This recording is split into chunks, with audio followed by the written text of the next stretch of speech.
70টিরও বেশি দেশে আজ থেকে কার্যকর ট্রাম্পের অতিরিক্ত শুল্ক। প্রতিযোগিতার বাজারে সুবিধাজনক অবস্থানে বাংলাদেশ।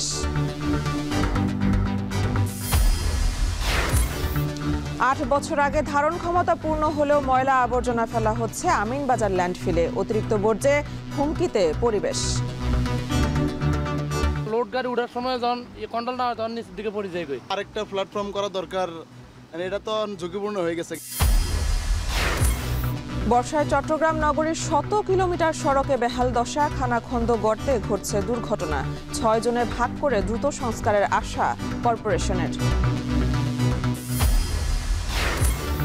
অস্ত্রের ঝনঝনানিতে অশান্ত পাহাড়। কথিত জুম্মোল্যান্ডে সমর্থন নেই স্থানীয়দের। সশস্ত্র সংগঠনগুলোর দৌরাত্মে কমছে পর্যটক। আমার ব্যক্তিগত আসলে আমি চাইলে সেটা পাবো, সেটা কোনো দিন হতে পারে না। আমাদের গ্রামের সব জিনিসগুলো আমরা নিয়ন্ত্রণ করব, আপনাদের তা আপনাদের মতো।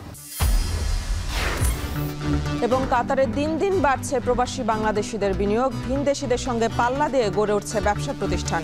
সৃষ্টি হচ্ছে কর্মসংস্থান।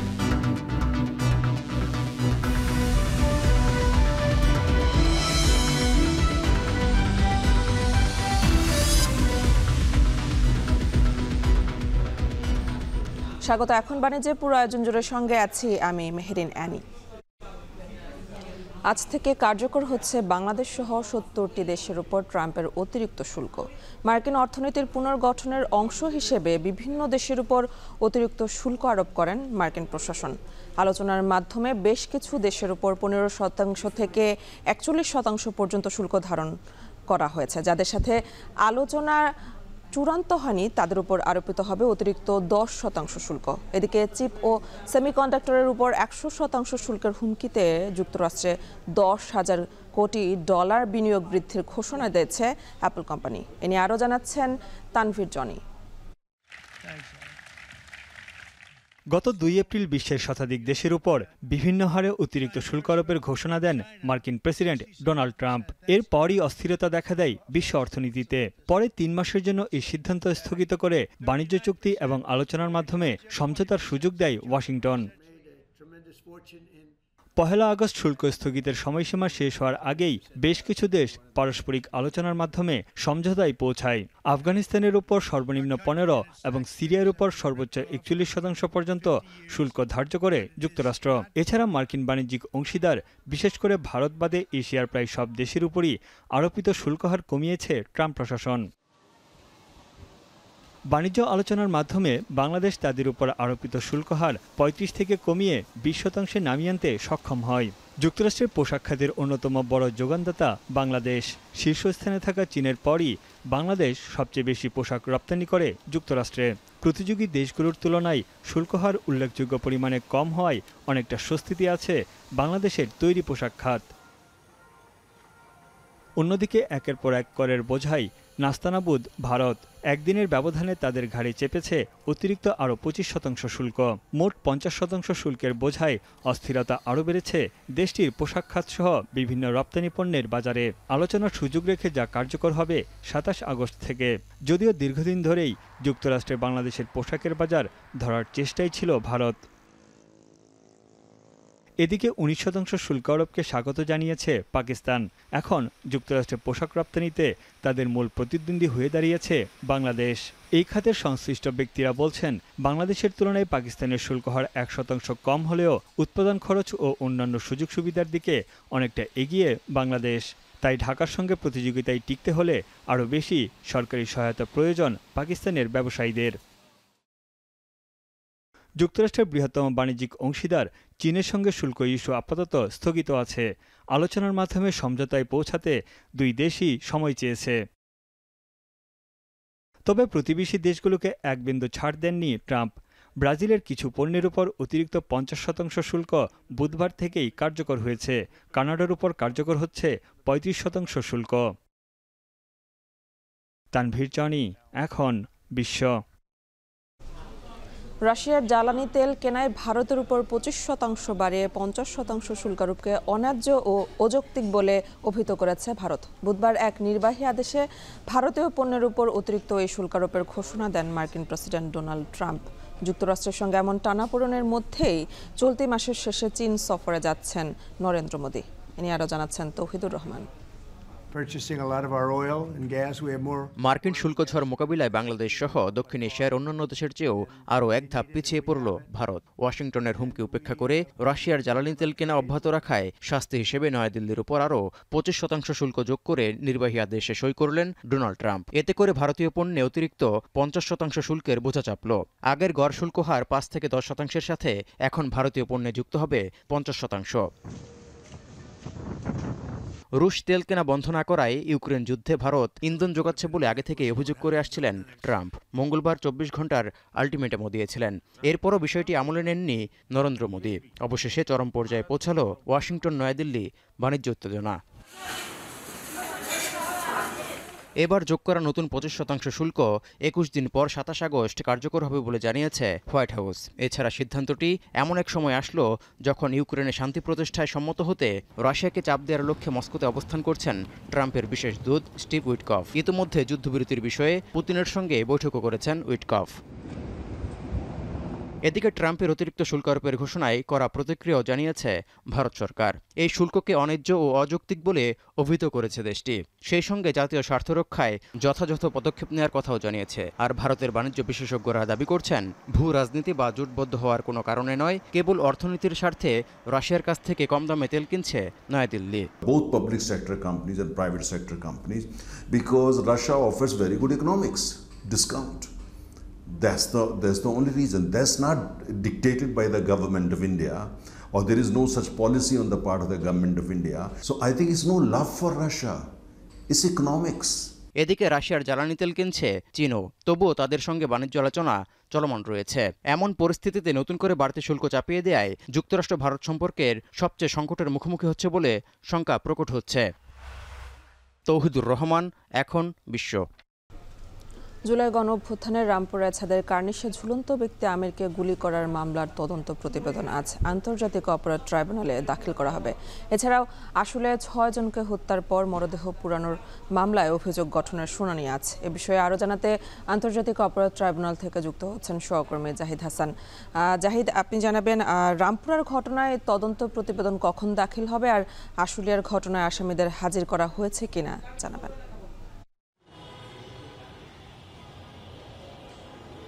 আশুলিয়ায় যে 6 জনকে গুলি করে হত্যা করা হয়েছে, পরবর্তীতে তাদের মরদেহ পুড়িয়ে ফেলা হয়েছে, এই ঘটনাটি দেশ জুড়ে তোলপাড় সৃষ্টি করে এবং এর ভিডিও দৃশ্য যখন বের হয় তো এরপরেই বিষয়টি আলোচনা আসে। এটি ঢাকার অদূরেই আশুলিয়া থানায় 5 আগস্টে ঘটেছিল। সেই মামলায় পুলিশের 8 জনকে গ্রেপ্তার করা হয়েছে। তৎকালীন ঢাকার এডিশনাল এসপি এবং যিনি আবদুল্লাহিল কাফি এবং আরেকজন অতিরিক্ত পুলিশ সুপার শাহেদুর রহমান সহ এবং পরিদর্শক আরাফাত সহ এখানে 8 জন পুলিশ কর্মকর্তাকে গ্রেফতার করা হয়েছে এবং এই ঘটনায় তৎকালীন সাভারের এমপি সাইফুল ইসলামকে আসামি করা হয়েছে। তিনি পলাতক রয়েছেন এবং তাদের বিরুদ্ধে আজকে অভিযোগ গঠনের শুনানি রয়েছে এবং অভিযোগ গঠন শেষে যদি অভিযোগ আজকেই গঠন হয়ে যায় এবং বিচারপতিরা যদি আজকে এটি আমলে নেন তাহলে আজ এই বিচার শুরু হয়ে যাবে আশুলিয়ার ঘটনায় এবং 8 জন আসামি উপস্থিত থাকবেন এজলাসে।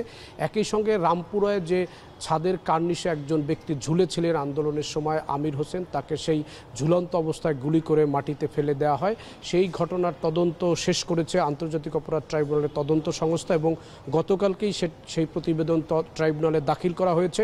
আজকে এটি আদালতের সামনে উপস্থাপন করা হবে এবং আদালত এটি আমলে নিয়ে পরবর্তী আদেশ দিবেন এবং আজকে দুটি আদালতে 2টি বিষয়ের উপরে শুনানি হবে। বিচারপতি নজরুল ইসলাম চৌধুরীর নেতৃত্বে যে ট্রাইব্যুনাল 2 গঠন করা হয়েছে সেখানে আশুলিয়ার যে 6 জনকে পুড়িয়ে ফেলার যেই মামলাটি, সেই মামলার অভিযোগ গঠনের শুনানি রয়েছে।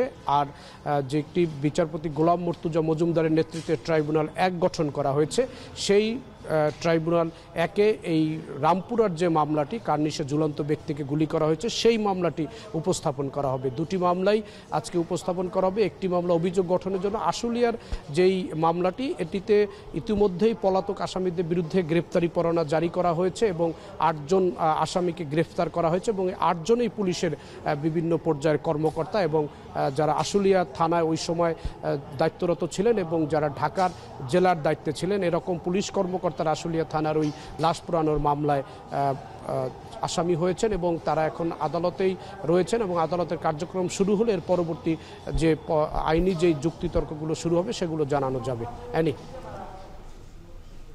আন্তর্জাতিক অপরাধ ট্রাইব্যুনাল থেকে যুক্ত ছিলেন সহকর্মী জাহিদ হাসান। 2017 সালে শেষ হয়েছে আমিনবাজার ল্যান্ডফিলের বর্জ্য ব্যবস্থাপনা কার্যক্রমের ধারণ ক্ষমতা, কিন্তু 8 বছর পার হলেও এখনও সেখানে বর্জ্য ফেলছে ঢাকা উত্তর সিটি কর্পোরেশন। এই ল্যান্ডফিলের বর্জ্যের উচ্চতা 30 ফুট পর্যন্ত থাকার কথা থাকলেও এখন সেখানে বর্জ্য ফেলা হচ্ছে 90 ফুট উচ্চতায়। এতে একদিকে যেমন বর্জ্যের গাড়ি চালকরা দুর্ঘটনার শিকার হচ্ছেন, অন্যদিকে অতিরিক্ত বর্জ্যে হুমকির মুখে চারপাশের পরিবেশ। শম্পা বিশ্বাসের প্রতিবেদন, ক্যামেরায় ছিলেন তাহিদুর রহমান।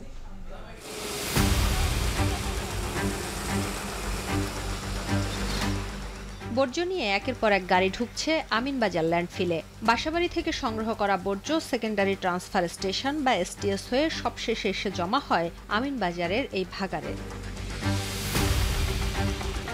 প্রতিদিন আমিনবাজার ল্যান্ডফিলে বর্জ্যের গাড়ি আসে 700 থেকে 800টি। এর মধ্যে ডিএনসিসির নিজস্ব গাড়ি 500টির বেশি, আর বাকিগুলো প্রাইভেট গাড়ি। এক একটি প্রাইভেট বর্জ্যের গাড়ি গড়ে 10 টন করে বর্জ্য পরিবহন করে। অন্যদিকে সিটি কর্পোরেশনের নিজস্ব গাড়িতে এই বর্জ্যের পরিমাণ থাকে 3 থেকে 4 গুণ। শঙ্কার বিষয় হলো, আগে এই বিপুল পরিমাণ বর্জ্য নিয়ে গাড়িগুলো 30 ফুট উচ্চতায় উঠলেও এখন উঠতে হয় 90 ফুট উপরে। ফলে প্রায় প্রতিদিনই ঘটছে নানা দুর্ঘটনা। অনেক সময় গাড়িগুলি সাইড করে যায়, ওরা গেলেও এটা আবার আমাদের আরো অন্য গাড়ি আছে সেগুলো দিয়ে আমাদেরকে হেল্প করে উঠায় দেয়। অ্যাক্সিডেন্টলি একটা দুর্ঘটনা ঘটে, এমন দেখা যায় রাস্তার কারণে হয়, আবার ওই যে নিচে চাকার নিচে হয়তো একটা পলিথিন পড়লো বা ময়লা কিছু পড়লো, এই কারণে হয়তো পিছলে যায়। উঠতে তো কষ্ট হয়, এটা করা দরকার, কিংবা আরেকটা প্ল্যাটফর্ম করা দরকার। এটা তো ঝুঁকিপূর্ণ হয়ে গেছে, এটা তো এখন চলে না। এখন আমাদের জন্য সবচেয়ে রিস্ক, যখন গাড়িটা আপনি যখন লোড গাড়ি উঠার সময় যখন কন্ট্রোল না হয় তখন নিচের দিকে পড়ে যায়। এরকম ভাবে অনেক, মানে গত সপ্তাহ আমার 2 বার পড়ছে। দুর্ঘটনার বিষয়ে অবগত ঢাকা উত্তর সিটির প্রধান বর্জ্য ব্যবস্থাপক জানালেন, নতুন করে 80 একর জমি অধিগ্রহণ করা হয়েছে, যার মধ্যে 30 একর বর্জ্য থেকে বিদ্যুৎ প্রকল্পের আর বাকি 50 একর ল্যান্ডফিলের জন্য। তবে নতুন করে অধিগ্রহণ করা জমিতে বর্জ্য ফেলা যাবে 2026 সালের শেষের দিকে। 17-এর পরে আজকে প্রায় 8 বছর এটা অতিরিক্ত সময় ধরে চলছে। এইখানে ওয়েস্ট আমরা ধারণা করেছিলাম হয়তো 30-35 ফিট পর্যন্ত এইটার ওয়েস্টের হাইট হবে। এই মুহূর্তে আজ থেকে দিন 20 আগে আমরা এটার একটা টপোগ্রাফিক সার্ভে করেছি, ওখানে আমরা ওটার এক্স্যাক্ট হাইট পেয়েছি 90 ফিট। সেকেন্ড ল্যান্ডফিলটা শেষ হতে হতে আমরা ধরে নিচ্ছি এটা 26-এর এন্ড অফ 26 পর্যন্ত লেগে যাবে। তার মানে আমাদের বর্তমান যে ল্যান্ডফিল এটাকেই যে কোনোভাবেই হোক ম্যানেজ করে আমাদেরকে 26-এর এন্ড অফ 26 পর্যন্ত আমাদেরকে যেতে হবে। ধারণ ক্ষমতার চেয়ে 3 গুণ উচ্চতায় বর্জ্য ফেলায় আমিনবাজার ল্যান্ডফিলের আশপাশের প্রাণ প্রকৃতিতেও প্রভাব পড়ছে। এক গবেষণায় দেখা গেছে, পরিবেশের উপর ব্যাপক প্রভাব ফেলছে ল্যান্ডফিল থেকে নির্গত গ্যাস, যার মধ্যে মিথেন অন্যতম। তাই সিটি কর্পোরেশনকে আমিনবাজার নিয়ে এখনই কঠোর সিদ্ধান্ত নেওয়ার পরামর্শ পরিবেশবিদদের। আমিনবাজার ল্যান্ডফিল সাইটে বর্তমান যে অবস্থা রয়েছে, সেখানে সংশ্লিষ্ট সিটি কর্পোরেশন অর্থাৎ উত্তর সিটি কর্পোরেশনের সুস্পষ্ট বর্জ্য ব্যবস্থাপনায় একটি অরাজকতা এবং ব্যর্থতার একটি চিত্র আমরা দেখতে পাই। বর্জ্য পানির কারণে যে নদী দূষিত হচ্ছে এবং আশেপাশের যে জীববৈচিত্র্য এবং মানুষ ক্ষতিগ্রস্ত হচ্ছে, বায়ু দূষণ হচ্ছে, এটি দেখভাল করার যে দায়িত্বটি পরিবেশ অধিদপ্তরের ছিল, সুস্পষ্টভাবে তারাও ব্যর্থ হয়েছে। টোটাল এটি একটি ব্যর্থতার চিত্র। এটি অনতিবিলম্বে এটিকে একটি ভালো ম্যানেজমেন্টে আনা উচিত। এদিকে নগর পরিকল্পনাবিদরা বলছেন, প্রতি বছরই রাজধানীতে বর্জ্যের পরিমাণ বাড়ছে। তাই পরিকল্পিত নগরী গড়তে হলে এখনই বৈজ্ঞানিক উপায়ে বর্জ্য ব্যবস্থাপনার কোনো বিকল্প নেই। একই সঙ্গে বর্জ্য ব্যবস্থাপনার কাজে সিটি কর্পোরেশনের পাশাপাশি নগরবাসীকেও এগিয়ে আসার আহ্বান নগর পরিকল্পনাবিদদের। এত বড় একটা ক্যাপিটাল সিটিতে আমরা যখন বসবাস করি, তার অবশ্যই এখানে একটা বিজ্ঞান ভিত্তিক ওয়েস্ট ম্যানেজমেন্ট থাকা উচিত, যার খুবই আংশিক একটা বিষয় এখানে আছে, শুধুমাত্র সংগ্রহ করে এবং পরিবহন করে। এই দুটো ঠিক আছে, কিন্তু সর্টিং, রিসাইক্লিং এবং ডিসপোজাল এটার কোনোটাই সঠিকভাবে হচ্ছে না। এটাই হচ্ছে আমাদের সবচাইতে বড় সমস্যা।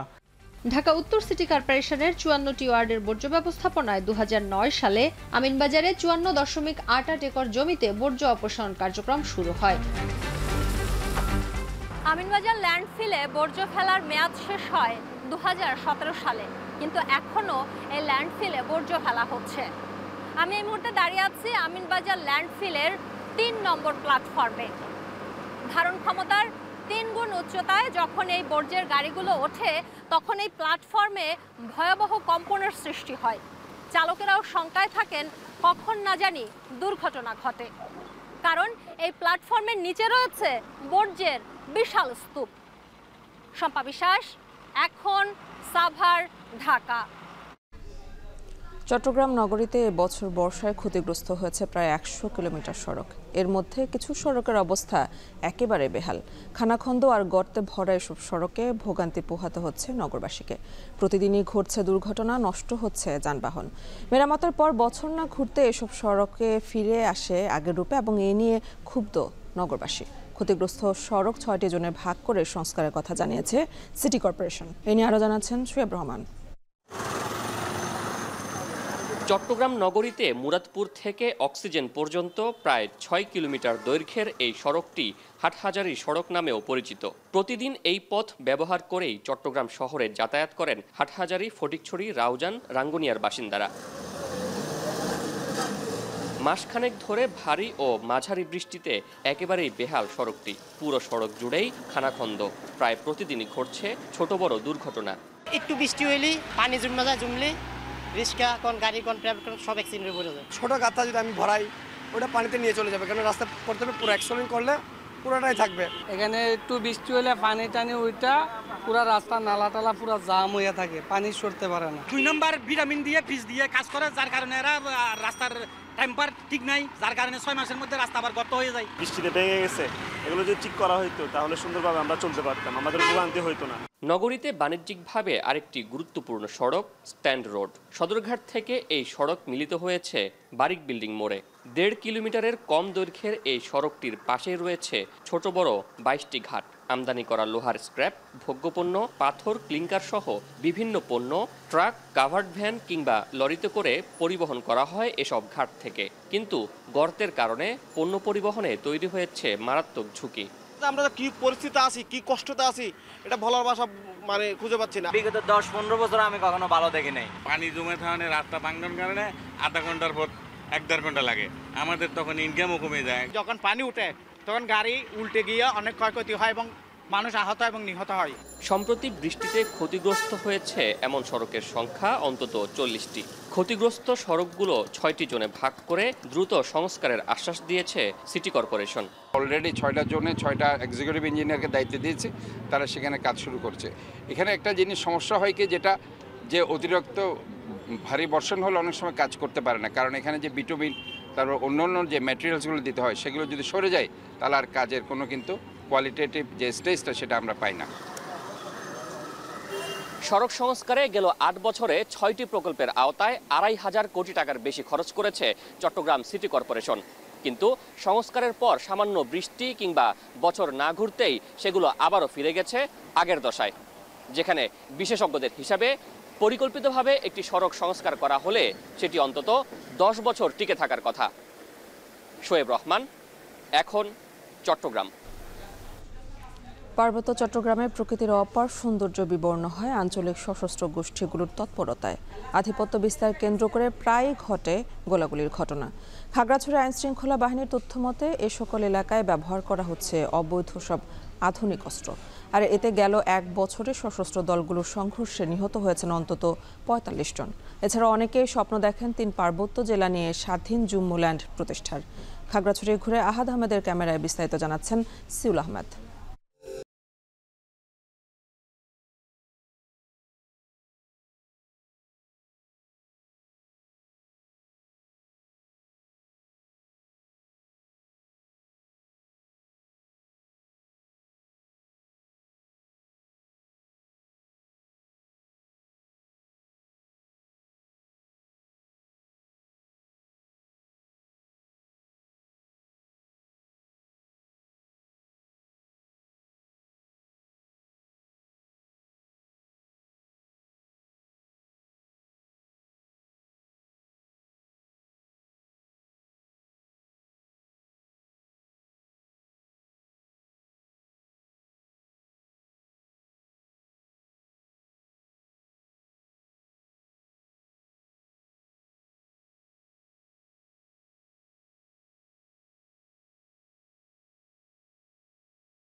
তাদের।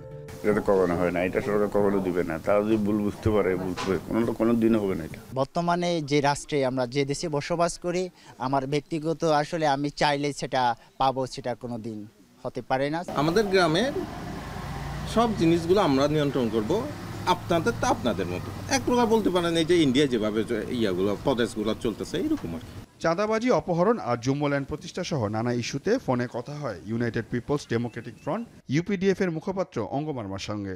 পার্বত্য অঞ্চলে একটি স্বাধীন সার্বভৌমত্ব রাষ্ট্রের যৌক্তিকতা কতটুকু জানতে চাওয়া হয় তার কাছে।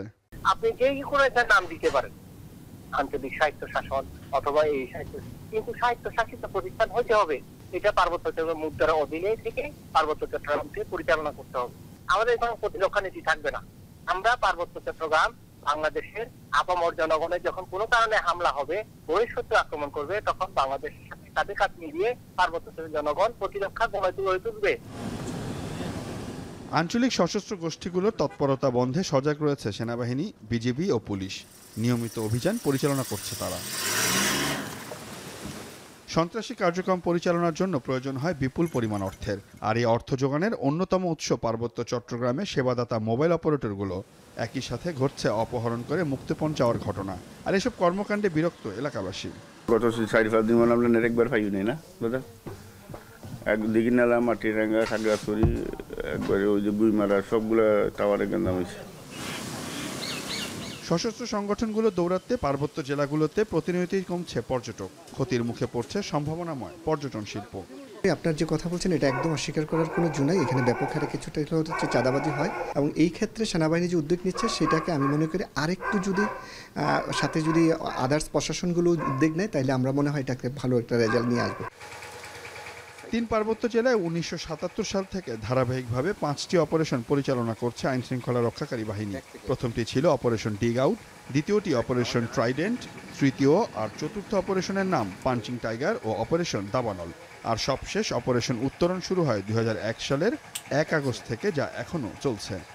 আইনশৃঙ্খলা বাহিনীর তথ্য বলছে এই খাগড়াছড়িতে গত 6 মাসে প্রায় 40টির বেশি মোবাইল টাওয়ার বিচ্ছিন্ন করে দেওয়া হয়েছে, এবং বর্তমানেও 12 থেকে 14টি মোবাইল টাওয়ার কোনোভাবেই কাজ করছে না।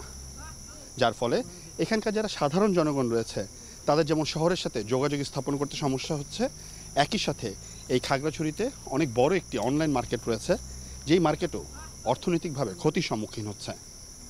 সিউল আহমেদ, এখন, সবুজবাগ, খাগড়াছড়ি। ভারী বৃষ্টি আর উজানের ঢলে কাপ্তাই হ্রদের পানি উচ্চতা বেড়েই চলছে। এর মধ্যে রাঙামাটি সদর, লংগদু, বাঘাইছড়ি, বরকল, জুরাছড়ি ও কাপ্তাই উপজেলার নিম্নাঞ্চল প্লাবিত হয়েছে। এদিকে বন্যা পরিস্থিতি নিয়ন্ত্রণে কাপ্তাই পানি বিদ্যুৎ কেন্দ্রের 16টি জলকপাট 3 ফুট খুলে দেওয়া হয়েছে। প্রয়োজনে এটি বাড়ানোর কথা জানিয়েছে বাঁধ কর্তৃপক্ষ। এ বিষয়ে আরও জানাতে রাঙামাটি থেকে যুক্ত হচ্ছেন সহকর্মী জিয়াউর রহমান জুয়েল। জুয়েল, আপনি জানাবেন নিম্নাঞ্চল প্লাবিত হয় স্থানীয়দের এখন কি অবস্থা, আর প্রশাসনের পক্ষ থেকে কোনো উদ্যোগ নেওয়া হয়েছে কিনা? এ নিয়ে আপনি জানেন যে গত 28শে জুলাই থেকে মূলত এইবার রাঙামাটিতে বৃষ্টিপাত হচ্ছে, এবং সেটি থেমে থেমে ভারী বৃষ্টিপাত এবং উজান থেকে নেমে আসার ঢলের কারণেই মূলত কাপ্তাই হ্রদের পানির উচ্চতা বৃদ্ধি পেয়েছে। এরই মধ্যে যেটি হয়েছে বিপদসীমা, অর্থাৎ 109 ফুট ধারণ ক্ষমতা সম্পন্ন এই যে কাপ্তাই বাঁধ, এটি 108 ফুট হলে বিপদসীমা হিসেবে ধরে নেওয়া হয়, এবং সেটি আজ সকাল 10টা নাগাদ মূলত 108.80 ফুট ছাড়িয়ে গেছে, যেটি বিপদসীমা ছাড়িয়ে গেছে বলে বলা হচ্ছে। এবং এই কারণেই মূলত ইতিমধ্যে 3 ফুট পানি ছেড়ে দেওয়া হয়েছে 16টি জলকপাট দিয়ে। আপনি জানেন যে কাপ্তাই হ্রদের এই যে বিস্তীর্ণ এলাকা, বিশেষ করে 725 বর্গ কিলোমিটার আয়তনের যে কাপ্তাই হ্রদ, এর যে তীরবর্তী অঞ্চলগুলোতে অন্তত 8টি উপজেলার মানুষের বসবাস, যেখানে এখন পর্যন্ত যারা নিম্ন অঞ্চলগুলো রয়েছে সেখানে আসলে প্লাবিত হওয়ায় ব্যাপকভাবে দুর্ভোগে পড়েছেন সেখানকার হাজারো মানুষ। রাস্তাঘাট তলিয়ে গিয়েছে এবং যোগাযোগের যে ব্যবস্থা সেটি আসলে একেবারে ভেঙে পড়েছে বলা যায়। তবে আমরা কথা বলেছিলাম জেলা প্রশাসনের সঙ্গে, তারা যেটি বলছেন জেলা প্রশাসন থেকে ইতিমধ্যে আসলে ক্ষতিগ্রস্ত যে উপজেলাগুলো রয়েছে যেখানে আসলে মানুষ দুর্ভোগে পড়েছেন তাদেরকে উপজেলা নির্বাহী কর্মকর্তাদের সার্বক্ষণিক নজরদারিতে রাখার জন্য তাদেরকে নির্দেশনা দেওয়া হয়েছে, এবং যে কোনো পরিস্থিতিতে তারা যেন দ্রুত সাড়া দিতে পারেন এই জন্য সার্বক্ষণিক সেখানে উপজেলা থেকেও মনিটরিং করা হচ্ছে। আমরা কথা বলেছিলাম এখানকার যারা বেশ কয়েকজন যে জনপ্রতিনিধি রয়েছে তারা যেটি বলছেন যে অনেক দুর্গম এলাকা রয়েছে যেখানে আসলে মোবাইল নেটওয়ার্ক না থাকায় তাৎক্ষণিক তাৎক্ষণিকভাবে বোঝাটা বেশ কঠিন, যোগাযোগ করাটাও বেশ কঠিন যে সেখানে আসলে কী পরিমাণ মানুষ ক্ষতিগ্রস্ত হয়েছেন। আমরা প্রতি বছর দেখি এই সময়টিতে আসলে মোটামুটি 20 থেকে 25,000 মানুষ এই উপজেলাগুলোতে যে নিম্নাঞ্চলগুলো রয়েছে সেখানে মানুষ পানিবন্দী হয়ে পড়েন এবং তারা ব্যাপকভাবে দুর্ভোগে পড়েন। আমরা একটু কথা বলেছিলাম রাঙ্গামাটির যে কাপ্তাই বাঁধ কর্তৃপক্ষ রয়েছেন পানি বিদ্যুৎ কেন্দ্রের, তারা যেটি বলছিলেন যে গতকাল রাত 11টা নাগাদ মূলত পানির চাপ বৃদ্ধি পাওয়ায় 16টি জলকপাট 2.5 ফুট থেকে 3 ফুট বাড়িয়ে তারা ছেড়ে দিয়েছেন এবং প্রয়োজনে সেটি আরও বাড়ানো হবে। তবে একটু তথ্য বলে রাখি, ইতিমধ্যে রাঙ্গামাটি বান্দরবানের যে চন্দ্রকোনা ফেরি রয়েছে সেটি পানির তীব্র স্রোতের কারণে মূলত ফেরি চলাচল বন্ধ রাখা হয়েছে। রাঙ্গামাটি থেকে এই ছিল আমার কাছে সবশেষ। এনি রাঙ্গামাটি থেকে যুক্ত ছিলেন সহকর্মী জিয়াউর রহমান জুয়েল। পদ্মার তীব্র ভাঙনে নদীতে বিলীন পাটুরিয়া দৌলদিয়া রুটের 1 নম্বর ফেরি ঘাটের জেটি, ঝুঁকিতে রয়েছে অপরটিও। এতে বাধ্য হয়ে লঞ্চ সার্ভিস সরিয়ে নিতে হয়েছে পাশের 2 নম্বর ফেরি ঘাটের পন্টনে। বিপাকে পড়েছেন যাত্রী, লঞ্চ শ্রমিক, মালিক ও স্থানীয় ব্যবসায়ীরা। সংশ্লিষ্টরা বলছেন অব্যবস্থাপনা ও গাফিলতির শিকার হচ্ছে পুরো একটি যোগাযোগ ব্যবস্থা। এ নিয়ে বিস্তারিত জানাচ্ছেন আসাদ জামান। দেশের দক্ষিণ পশ্চিমাঞ্চলের 21 জেলার যাতায়াতের অন্যতম মাধ্যম পাটুরিয়া দৌলদিয়া নৌপথ। পদ্মা নদীর প্রবল স্রোতে ভাঙনের কবলে নৌপথটির অবকাঠামো। গেল 1 সপ্তাহ ধরে ভাঙলেও গেল মঙ্গলবার ভয়াবহ রূপ নেয়। দুপুরের দিকে হঠাৎ করে একটি জেটির নিচের মাটি সরে যায় এবং মুহূর্তেই সেটি নদীতে ধসে পড়ে। আরেকটি জেটিও রয়েছে বিলীনের শঙ্কায়। ফলে বাধ্য হয়ে লঞ্চগুলো সরিয়ে নেওয়া হয় পাশের পাটুরিয়া 2 নম্বর ফেরিঘাটে। সেখানে কোনো রকমে অস্থায়ীভাবে যাত্রী ওঠানামার ব্যবস্থা করা হয়েছে। অভিযোগ রয়েছে প্রতি বছর বর্ষা মৌসুমে ভাঙন দেখা দিলেও আগাম কোনো প্রস্তুতি নেয় না কর্তৃপক্ষ। এবারও যথাসময়ে ব্যবস্থা না নেওয়ায় দেখা দিয়েছে বড় ধরনের বিপর্যয়। এছাড়া লঞ্চঘাটটি অন্যত্র সরিয়ে নেওয়ার কারণে বিপাকে পড়ছেন যাত্রী, লঞ্চ শ্রমিক ও মালিকেরা। পল্টনের সাথে এলো ধাক্কা মারে, পল্টনের 2-3টা তার ছিঁড়ে যায়। ছিঁড়ে যাওয়ার পর আস্তে আস্তে যে সিঁড়িটা ছিল জেটি, ওটা আস্তে আস্তে নিচের দিকে তলায় যায়। লঞ্চঘাটটা তো অলরেডি গেছে কালকে ভাঙ্গা, তো কর্তৃপক্ষ আসতেছে, দেখতেছে, এখনো পর্যন্ত কোনো ব্যবস্থা না। যদি পদক্ষেপ না নেওয়া হয় তাহলে যাত্রী ছাউনি ভাঙে যাইতে পারে এবং কি দোকানপাট ভাঙা নদী গর্ভে বিলীন হয়ে যাইতে পারে। আমাদের তো রেনি সিজনে এমনি যাত্রী কম, সেক্ষেত্রে গাড়ি স্থানান্তরের কারণে আমরা এর প্রভাব আরো প্রকট আকার ধারণ করেছে। হাজার হাজার মানুষ যাতায়াতে অসুবিধা হবে, প্লাস ওই পারে যে মানুষগুলো আছে এদেরও সমস্যা হবে। এদিকে ভাঙন রোধে প্রয়োজনীয় ব্যবস্থা নেওয়ার আশ্বাস দিলেন উপজেলা নির্বাহী কর্মকর্তা। যেহেতু জায়গাটি ফোরশোরমুক্ত এলাকা, পানি উন্নয়ন বোর্ড একই সাথে বিআইডব্লিউটি নির্বাহী প্রকৌশলী মহোদয়কে অবহিত করেন এবং নির্বাহী প্রকৌশলী মহোদয় রাতে এসেছিলেন এবং তিনি কিছু ব্যবস্থা নিয়েছেন। আপনারা দেখতে পাচ্ছেন যে এখানে জিও ব্যাগ আনা হয়েছে, আজকের মধ্যে ইনশাল্লাহ কাজ শুরু হবে। মোটামুটি ভালোভাবে কিছু বস্তা ফালাইলে তখন এই জায়গাটা ক্লিয়ার হবে। হ্যাঁ, মিনিমাম 50-60 হাজার বস্তা যদি ফালান যায় প্রায় 300-400 মিটার জায়গা, তাহলে মোটামুটি একটা স্থিতিশীলতা আসবে আর কি। পদ্মার ভাঙনে হুমকির মুখে পড়েছে দেশের গুরুত্বপূর্ণ এই নৌপথটি। এখনই সময় দ্রুত ও টেকসই ব্যবস্থা নেয়ার, এমনটাই মনে করছেন সংশ্লিষ্টরা। আসাদ জামান, এখন, মানিকগঞ্জ। টাঙ্গাইলে আবারও শুরু হয়েছে সরকারিভাবে ওএমএস-এর চাল ও আটা বিক্রি। সকাল 9টা থেকে বিক্রয় কেন্দ্রগুলোতে ভিড় করছেন নিম্ন আয়ের মানুষরা। এ বিষয়ে আরও জানাতে টাঙ্গাইলের দিঘুলিয়া থেকে সরাসরি যুক্ত হচ্ছেন সহকর্মী কাউসার আহমেদ। কাউসার, কেমন দেখছেন বিক্রি, আর নিম্ন আয়ের মানুষরা ঠিকমতো চাল ও আটা পাচ্ছে কিনা বিস্তারিত জানাবেন।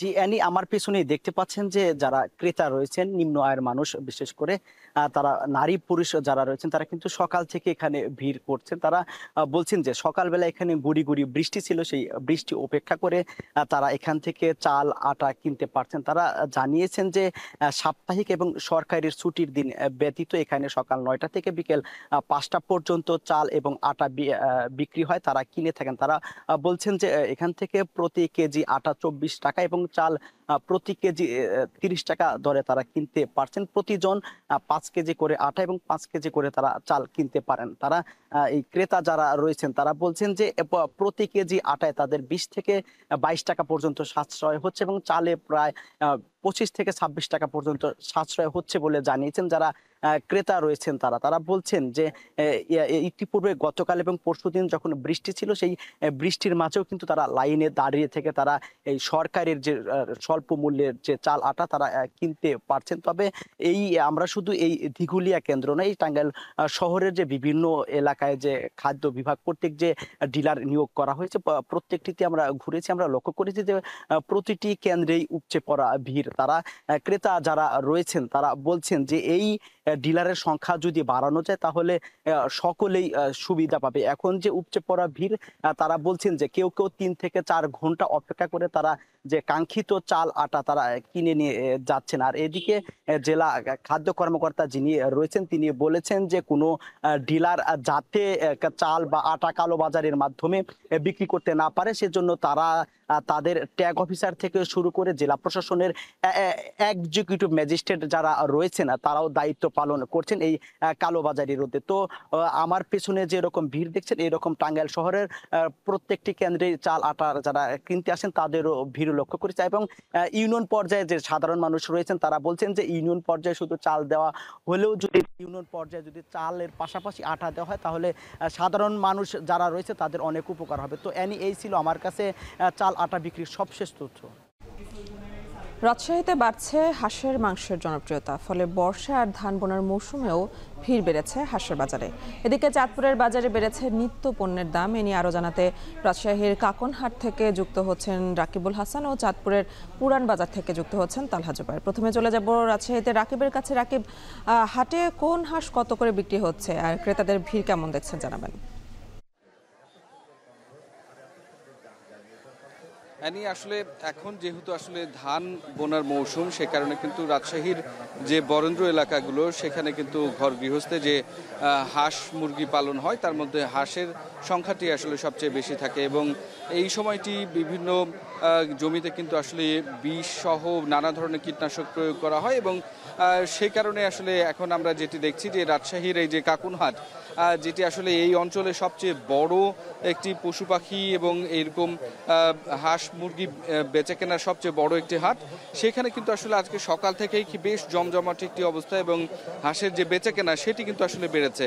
একই সাথে যারা যাদের কাছে থাকা আসলে বড় হাঁসগুলো তারা বিক্রি করছেন, একই সাথে যেগুলো ছোট হাঁস বা হাঁসের ছানা সেগুলো কিন্তু আসলে কিনছেন। সেক্ষেত্রে আমরা আসলে এখানে কয়েক ধরনের হাঁস দেখতে পাচ্ছি। একটি হচ্ছে একেবারেই বাড়িতে পালন করা, অন্যটি আসলে খামার পদ্ধতিতে যেগুলো পালন করে থাকে এবং এর সাথে সাথে যে সমস্ত চীনা হাঁসগুলো রয়েছে সেগুলো কিন্তু আসলে বিক্রি বেড়েছে।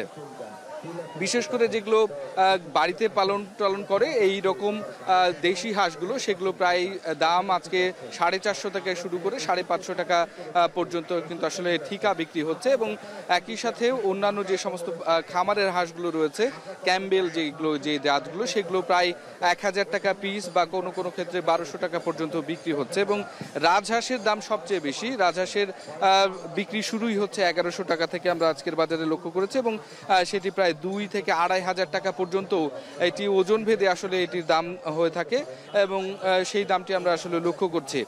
এখানে যারা বিক্রি করছেন বা কিনতে এসেছেন তারা বলছেন নিয়মিতভাবে প্রত্যেক বৃহস্পতিবারই কিন্তু আসলে এই হাট বসে এবং প্রত্যেক বৃহস্পতিবারে এইরকম হাঁসের যে যোগান সেটি থাকে। তারপরেও আসলে এখন যেহেতু অনেক গৃহস্থ আসলে তাদের হাঁস বিক্রি করে দিচ্ছেন, যে কারণে আসলে হাঁসের যে সরবরাহ সেটি বেড়েছে এবং অন্যান্য হাটের তুলনায় আজকে কিন্তু তুলনামূলকভাবে 20 থেকে 30 টাকা হাঁস প্রতি দাম কমেছে বলছেন তারা। রাজহাঁস সেটি আসলে এখানে এই অঞ্চলে সবচেয়ে বেশি বিক্রি হয় এবং যেটির কিনা আসলে ছানা বিক্রি হয় প্রায় 1100 টাকা জোড়া হিসেবে এবং সেই সমস্ত হাঁসগুলো যারা বড় হাঁস রাখতে চাচ্ছেন না তারা কিন্তু ছোট হাঁস কিনছেন। এবং একই সাথে আপনি জানেন যে রাজশাহী অঞ্চলে নানাভাবে কিন্তু আসলে হাঁসের যে মাংস সেই হাঁসের মাংসের আসলে চাহিদা বেড়েছে এবং এর ফলে আমরা আসলে যেটি দেখতে পাই যে আগে যেমন ঘর গৃহস্থে আসলে এটির বেচা কেনা হতো, এখন কিন্তু সেটি আসলে একেবারেই কিন্তু বাণিজ্যিকভাবে সেটি চাষ হচ্ছে এবং এই চাষের হাঁসগুলো কিন্তু আসলে এখানে বিক্রি হতে আমরা কিন্তু খেয়াল করছি। তো এই অবস্থায় যে বেচা কেনা সেটি কিন্তু আসলে কোনো কোনো ক্ষেত্রে আমরা দেখেছি যে বাড়ছে এবং এটি আরও বেশি হয়েছে মাংসের যে চাহিদা সেটি আসলে বেড়ে যাওয়ার কারণে। তো এই ছিল রাজশাহীর কাকনহাট থেকে হাঁসের বেচা কেনার আমার কাছে সর্বশেষ খবর। এবার নিত্যপণ্যের খবর জানতে চলে যাব চাঁদপুরে তালহার কাছে। তালহা, আপনি জানাবেন বাজারে নিত্যপণ্যের দাম বাড়ায় কি বলছে ক্রেতারা? আমি আছি চাঁদপুরের সবচেয়ে বড় নিত্যপণ্যের পাইকারি এবং খুচরা মূল্যের বাজার পুরান বাজারে। আসলে বাজারে এসে যা দেখতে পেয়েছি, এখানে কিন্তু গেল সপ্তাহের তুলনায় নিত্য পণ্য যা রয়েছে তা কিন্তু অধিকাংশের দামই কিন্তু বৃদ্ধি পেয়েছে, যার প্রভাব কিন্তু পড়েছে বাজারে। যারা বাজার করতে আসছেন ক্রেতারা, তারা কিন্তু বলছেন যে আসলে দাম বাড়ার কারণে তাদের কিন্তু বাজার করতে যেই তাদের যেই টাকা রয়েছে তা কিন্তু হিমশিম খেতে হচ্ছে। আসলে আজকের বাজারে এসে যা দেখতে পেয়েছি, 20 টাকা বেড়ে কিন্তু পেঁয়াজ বিক্রি করা হচ্ছে 70 টাকা ধরে, যা কিন্তু গেল সপ্তাহে বিক্রি করা হতো 50 টাকায়। তাছাড়া সবচেয়ে বেশি যেই পণ্যটির দাম বৃদ্ধি হতে দেখেছি তা হচ্ছে গিয়ে আদা, যা কিন্তু গেল সপ্তাহের তুলনায় কিন্তু 60 টাকা বেড়ে 220 টাকার দরে কিন্তু বিক্রি করা হচ্ছে। তাছাড়া আসলে ডালের দামও কিন্তু বেড়েছে, গেল সপ্তাহের তুলনায় কিন্তু 30 টাকা বেড়ে মসুরের ডাল বিক্রি করা হচ্ছে, যেটা দেশি তা কিন্তু 150 টাকা দরে। তাছাড়া 5 টাকা বেড়ে মোটা মসুরের ডাল বিক্রি করা হচ্ছে 105 টাকায়। তবে চালের দাম কিন্তু স্থিতিশীল রয়েছে, যেখানে মোটা চাল বিক্রি করা হচ্ছে কেজি প্রতি 58 থেকে 59 টাকায়। তাছাড়া চিকন চালও কিন্তু বিক্রি করা হচ্ছে 75 থেকে 80 টাকার মধ্যে, যা কিন্তু গেল সপ্তাহের তুলনায় কিন্তু স্বাভাবিক রয়েছে। তবে দাম বেড়েছে, কিন্তু আটার দামে কিন্তু 2 টাকা বেড়ে আটা বিক্রি করা হচ্ছে 40 টাকা কেজিতে। এবং এর মধ্যে আসলে রসুনের দাম কিন্তু কিছুটা কমেছে, যে গেল সপ্তাহে কিন্তু যেখানে রসুন বিক্রি করা হতো 130 বা 50 টাকায়, তা কিন্তু আজকের বাজারে কিন্তু বিক্রি করা হচ্ছে 130 টাকা দরে। আসলে নিত্যপণ্যের এই ঊর্ধ্বগতির কারণে যারা বিক্রেতা রয়েছেন, তারা বলছেন যে মূলত বাজারে সরবরাহ কিছুটা কমেছে, এবং ক্রেতারা বলছেন যে এই নিত্যপণ্যের দাম বাড়ার কারণে কিন্তু তাদের বাজার করতে এসে কিন্তু কিছুটা হিমশিম খাওয়া লাগছে। তারা বলছেন যদি নিয়মিত বাজার মনিটরিং করা হয়, তাহলে কিন্তু নিত্যপণ্যের অস্বাভাবিক দাম যাতে কেউ না বাড়াতে পারে সেই বিষয়টা কিন্তু নিশ্চিত করা যাবে, এবং এতে করে কিন্তু বাজারে স্থিতিশীল থাকলে কিন্তু যারা সাধারণ ক্রেতা রয়েছেন, তারা কিন্তু স্বাচ্ছন্দ্যে বাজার করতে পারবেন বলে কিন্তু তারা মনে করছেন। তো সবকিছু মিলিয়ে আসলে এই ছিল এমনি আমার কাছে সবশেষ। পার্বত্য জেলা বান্দরবানের দুর্গম থানচি উপজেলার বড়িপাড়া ইউনিয়নের চিত্র বদলে দিয়েছে একটি মাত্র সেতু। সাঙ্গু নদীর উপর নির্মিত সেতুর কারণে ভাগ্য পাল্টেছে 12টি গ্রামের 7,000 মানুষের। যোগাযোগ, স্বাস্থ্য, শিক্ষা থেকে শুরু করে উন্নত হয়েছে স্থানীয়দের জীবনমান। রিজভির হাতের তথ্য ছবিতে প্রতিবেদন। বান্দরবানের থানচি উপজেলার দুর্গম বলিপাড়া ইউনিয়ন। এখানকার হানরামপাড়া, সতীশচন্দ্রপাড়া, রামদুপাড়া, আদিগাপাড়া সহ বিভিন্ন পাড়ায় বসবাস করেন কয়েক হাজার পরিবার। দুর্গম এলাকা হয় যোগাযোগ, শিক্ষা, স্বাস্থ্য সহ সব ক্ষেত্রেই পিছিয়ে স্থানীয় বাসিন্দারা। স্বাধীনতার পর থেকে সড়ক যোগাযোগ না থাকায় নদীপথে কিংবা পায়ে হেঁটে যাতায়াত করতে হতো স্কুল কলেজ শিক্ষার্থীদের। নিজেদের উৎপাদিত কৃষিপণ্য বাজারজাত করতে কিংবা অসুস্থ রোগী নিয়ে হাসপাতালে যেতে পড়তে হতো চরম ভোগান্তিতে। বর্ষাকালে অনেক বৃষ্টি কারণে বন্যা হয়, আমরা চলাচল করতে পারি না, বাজার করতে পারি না। এখন ব্রিজ ঠিক হয়েছে, আমরা আনন্দ উৎসব হয়েছি। আগে যখন ব্রিজ ছিল না, তখন যারা গ্রাম থেকে আসা যাওয়া করে তাদের অনেক কষ্ট হইতো, বিশেষ করে যখন বন্যা হইতো। সার্বিক বিবেচনায় উপজেলা ও জেলা শহরের সাথে সড়ক যোগাযোগ স্থাপনে উদ্যোগ নেওয়া হয়। শুরু হয় বলিপাড়া এলাকায় সাঙ্গু নদীর উপর ব্রিজ নির্মাণ কাজ। সম্প্রতি নির্মাণ কাজ শেষ হওয়ায় চিত্র বদলেছে বলিপাড়া ইউনিয়নের। সহজ হয়েছে স্থানীয়দের যাতায়াত ও পণ্য পরিবহন। আমাদের অনেক সুবিধা হচ্ছে, মানে কি নৌকা পার হয়ে যাইতে হয় না। ওপারের মানুষের যাতায়াতের খুব কষ্টের সাথে ব্যাপার ছিল, যেমন নদীর পানি বেড়ে গেলে নৌকা দিয়ে যাতায়াত করতে হইতো, ব্যাপারটা খুব রিস্ক হয়ে যাইতো এবং সময়ের ব্যাপার। পার্বত্য চট্টগ্রাম উন্নয়ন বোর্ডের কর্মকর্তা বলছেন, সেতু নির্মাণের ফলে আঞ্চলিক নিরাপত্তা জোরদার সহ স্থানীয়দের অর্থনৈতিক পরিবর্তন ঘটবে। পার্বত্য চট্টগ্রাম উন্নয়ন বোর্ড বান্দরবান কর্তৃক বাস্তবায়িত বলিপাড়া ব্রিজ 182 মিটার এবং এটার সাথে 70 মিটার র্যাম্প সংযুক্ত রয়েছে। প্রকল্পটি ইতিমধ্যে সমাপ্ত হয়েছে। প্রকল্পটি সমাপ্ত হওয়ার ফলে 12টি গ্রামের প্রায় 7,000 মানুষ এই সড়ক দিয়ে যোগাযোগ করে থানচি উপজেলায় আসতে পারবেন, এবং এই যোগাযোগের ফলে এখানে বলিপাড়া এবং থানচি একটা অর্থনৈতিক উন্নয়ন ঘটবে। পার্বত্য চট্টগ্রাম উন্নয়ন বোর্ডের অর্থায়নে 2019 সালে 21 কোটি টাকা ব্যয়ে শুরু হয় 180 মিটার দীর্ঘ সেতুর নির্মাণ কাজ। এখন বান্দরবান। কাতারে ব্যবসা বাণিজ্যে দিন দিন বিনিয়োগ বাড়ছে প্রবাসী বাংলাদেশিদের। ভিনদেশি ব্যবসায়ীদের সঙ্গে পাল্লা দিয়ে গড়ে তুলছেন ব্যবসা প্রতিষ্ঠান। সোফা, পর্দা, কার্পেট সহ হোম ডেকোরেশনের ব্যবসায় ঝুঁকছেন সবচেয়ে বেশি। শুধু দেশটির মাইজারেই রয়েছে 50টির বেশি বাংলাদেশি মালিকানাধীন দোকান। কাতার থেকে সহকর্মী আনোয়ার হোসেন মামুনের তথ্য ছবিতে বিস্তারিত। ঘরকে মনের মতো রাঙিয়ে তুলতে চান না এমন মানুষ খুঁজে পাওয়া ভার। তাই তো নিজের পছন্দ ও আধুনিকতার ছোঁয়ায় ঘরকে পরিপাটি করে তোলার চাহিদাও দিন দিন বাড়ছে। বাড়িঘরের অন্দরসজ্জার চাহিদাকে পুঁজি করে দেশে বিদেশে গড়ে উঠছে হোম ডেকোরেশন সংক্রান্ত ব্যবসা। এমনকি ভিনদেশি ব্যবসায়ীদের সঙ্গে পাল্লা দিয়ে এই খাতে বিনিয়োগ বাড়াচ্ছেন কাতারে থাকা প্রবাসী বাংলাদেশিরাও। বিদেশের মাটিতে সোফা, পর্দা, কার্পেট সহ ঘর সাজসজ্জার দোকান দিয়ে সাধারণ প্রবাসী থেকে অনেকেই হয়ে উঠেছেন উদ্যোক্তা। শুধু কাতারের মাইজার সারা মধ্যম এরিয়াতেই এ ধরনের 50টির বেশি ব্যবসা প্রতিষ্ঠান রয়েছে বাংলাদেশিদের। এর মধ্য দিয়ে একসময় কাজের সন্ধানে যাওয়া প্রবাসী বাংলাদেশিরা এখন নিজেরাই কাতারের সৃষ্টি করছেন কর্মসংস্থান। আমাদের এখানে কার্পেট, পর্দা, সোফা, তারপর রেডিমেড এভরিথিং, হাউস ডেকোরেশনের সব কিছু পাওয়া যায়। কাতারেরও আমাদের সাথে একটা ভালো একটা বন্ধুত্ব সম্পর্ক আছে। তারা আমাদেরকেও অনেক রেসপেক্ট করে, আমরাও তাদেরকে অনেক রেসপেক্ট করি। প্রবাসীরা ব্যবসা বাণিজ্যের দিকে ঝোঁকার কারণে আয় যেমন বাড়ছে, তেমনি আগের চেয়ে বেশি অঙ্কের রেমিটেন্সও পাঠাচ্ছেন বলে জানিয়েছেন তারা।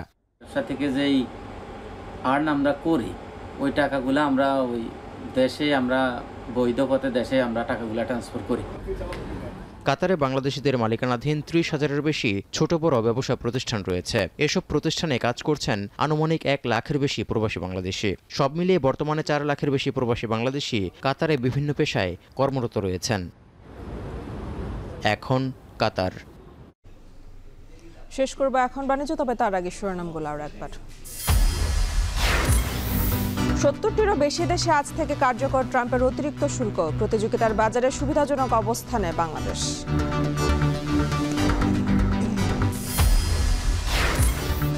আট বছর আগে ধারণ ক্ষমতা পূর্ণ হলেও ময়লা আবর্জনা ফেলা হচ্ছে আমিনবাজার ল্যান্ডফিলে। অতিরিক্ত বর্জ্যে হুমকিতে পরিবেশ। লোড গাড়ি ওঠার সময় যখন কন্ট্রোল না হয় তখন নিচের দিকে পড়ে যায়। আরেকটা প্ল্যাটফর্ম করা দরকার, এটা তো ঝুঁকিপূর্ণ হয়ে গেছে। বর্ষায় চট্টগ্রাম নগরীর 100 কিলোমিটার সড়কে বেহাল দশা, খানাখন্দ গর্তে ঘটছে দুর্ঘটনা। 6 জনে ভাগ করে দ্রুত সংস্কারের আশ্বাস কর্পোরেশনের। অস্ত্রের ঝনঝনানিতে অশান্ত পাহাড়, কথিত জুম্মল্যান্ডে সমর্থন নেই স্থানীয়দের। সশস্ত্র সংগঠনগুলোর দৌরাত্ম্যে কমছে পর্যটন। আমার ব্যক্তিগত আসলে আমি চাইলে সেটা পাবো, সেটা কোনো দিন হতে পারে না। আমাদের গ্রামের সব জিনিসগুলো আমরা নিয়ন্ত্রণ করব, আপনাদের মতো। এবং কাতারে দিন দিন বাড়ছে প্রবাসী বাংলাদেশিদের বিনিয়োগ। ভিনদেশিদের সঙ্গে পাল্লা দিয়ে গড়ে উঠছে ব্যবসা প্রতিষ্ঠান, সৃষ্টি হচ্ছে কর্মসংস্থান।